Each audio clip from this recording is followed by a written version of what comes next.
Bonjour, bienvenue à notre chaîne Résilience Inclusive. Je suis Henriette Djedjin et comme promis, nous allons, n'est-ce pas, aborder aujourd'hui un autre volet de notre thématique.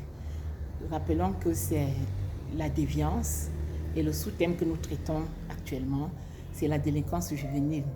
Aujourd'hui, le point que nous allons aborder parle des causes de la délinquance juvénile. Avant d'y aller, rappelons que nous nous sommes donnés pour objectif à la base de sensibiliser les parents sur l'état socio-psycho-éducationnel de leur enfant et surtout d'accompagner les parents dans la lourde tâche de sortir des enfants en état de détresse et les conduire vers la désistance et ou la résilience. Et c'est pour cela que nous vous disons, nous répondons au numéro de téléphone 677 74 16 78 et vous pouvez également nous rencontrer physiquement. Nous avons un centre d'accueil à la Cité Verte en face de la chapelle et c'est noté, le centre est noté MBG 7.2. Voilà. Alors, prenons donc le point d'aujourd'hui, les causes de la délinquance juvénile. Nous avons essayé de recenser un certain nombre de causes, mais la liste n'est pas du tout exhaustive. Nous avons besoin d'études faites de groupe, les causes lointaines et les causes proches. Parmi les causes lointaines, c'est là où nous commençons, nous avons la prédisposition naturelle de l'enfant. Alors, nous avons poussé la curiosité très loin. Nous avons découvert dans les lectures que certains chercheurs ont même parlé des causes génétiques de la délinquance.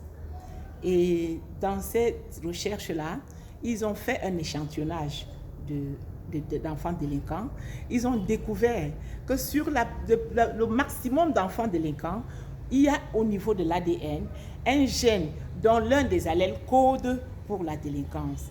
Et on s'est rendu compte que quand l'enfant est porteur de ce gène, ou bien porteur de l'allèle délinquant, il a des comportements, il est prédisposé et il peut rapidement devenir un délinquant. Et ce n'est pas tout. Ils ont même expliqué que ce gène-là stimulerait la sécrétion, n'est-ce pas, des neuromédiateurs qui sont des sortes de messagers chimiques et que chez un enfant normal, si la sécrétion de neurotransmetteurs est égale à 1, ça veut dire que chez l'enfant délinquant, celui qui porte le gène délinquant, la sécrétion serait 2 fois supérieure à la sécrétion normale. Ceci nous a même donné un peu de frayeur parce qu'on s'est dit, et si un parent découvre que son enfant est délinquant et que la délinquance est dictée par un gène, il devient impuissant. Ça veut dire qu'il ne peut rien faire. Le paradoxe est que on a montré que malgré cela, certains enfants portent le même allèle mais ne sont pas délinquants.